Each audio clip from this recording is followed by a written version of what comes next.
92.3 WTTS Tuesday. Tuesday's a day when Friday doesn't even seem real. It's like a lie.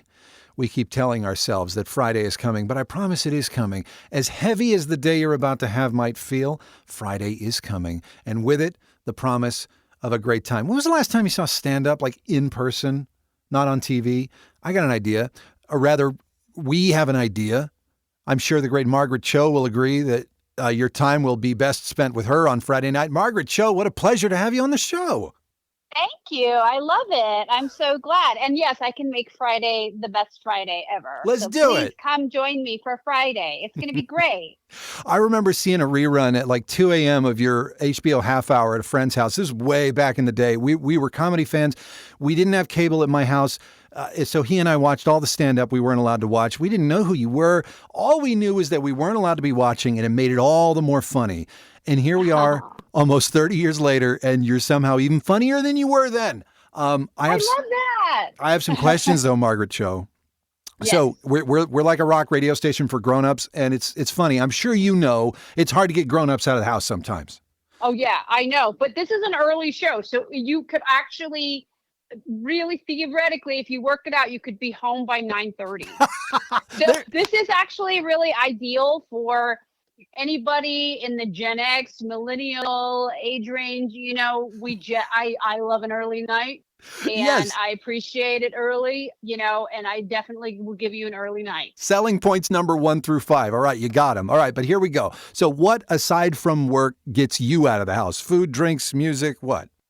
All of the above. I mean, I love to go out and see music. I love to play music. I love to just hang out. I mean, I go to comedy shows all the time because I do a lot of stuff around my town, LA, you know, and so I'm always up for it, but I always like to be home at least by 10 o'clock. I mean, to me, I turn into a pumpkin at 10 o'clock. It's not even midnight anymore. I'm like pumpkin Central Time pumpkin.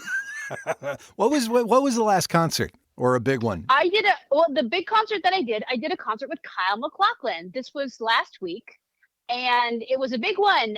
We were doing a lot of songs from Twin Peaks, and I sang Crying by Roy Orbison, and he was incredible. You know, the music that he's sort of been around, and, you know, to be able to celebrate Twin Peaks and all of the work that he did with David Lynch is like so amazing, and music is a big part of that.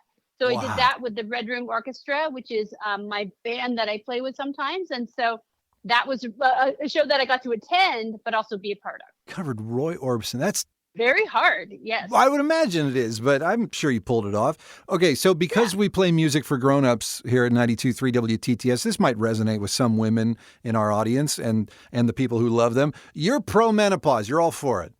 I am absolutely all for it. You know, I think it is actually ushering the best part of life, because we're really now finally in charge of our own life. You know, you're not sort of being rushed around by hormones. You don't have any demands on you from other people. Usually at this point, our kids are grown if you have children, or not. You know, we're on our second, maybe third marriage, which is always better than the first one, I think, my opinion.